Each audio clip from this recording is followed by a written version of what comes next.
Understanding the importance of basic word parts and combining forms within the medical field is super important for when you're learning new terms, as well as just understanding the general language used within the medical field.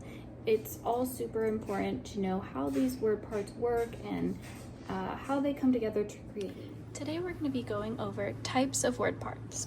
First, we have the root, which is the foundation of the term.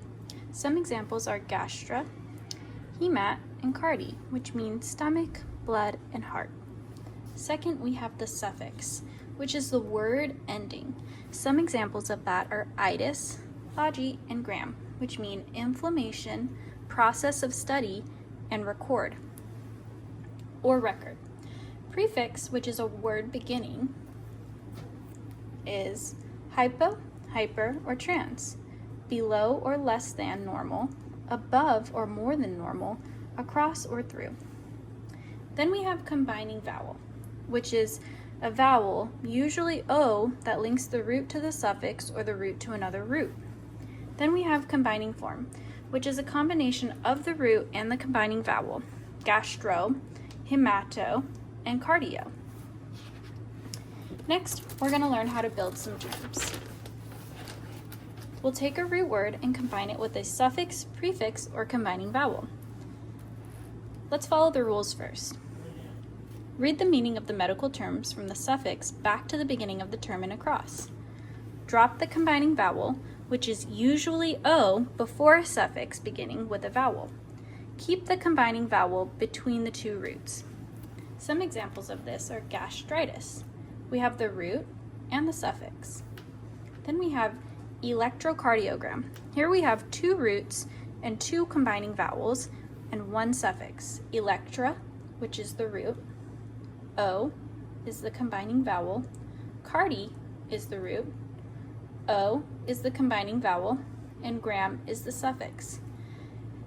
Hematology. Hemat is the root. O is the combining vowel. And logi is the suffix. Next, we're going to go over how to break words into parts. Begin by identifying the roots.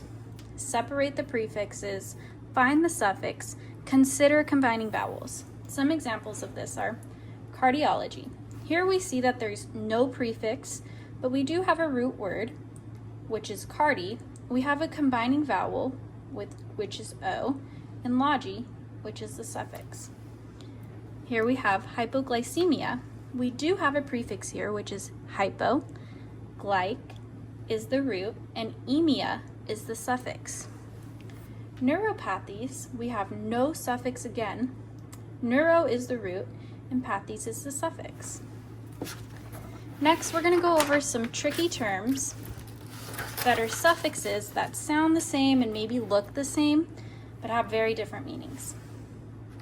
First, we have pathy, which is disease or disorder, versus plasty, which is surgical repair. Second, we have otomy, which is cutting into or making an incision, versus ostomy, which is creating a permanent or semi-permanent opening. Third, we have stasis, which is controlling or stopping, versus lysis, which is breakdown or destruction. Lastly, we have some terms and definitions along with some examples. We see gram, graph, and graphy.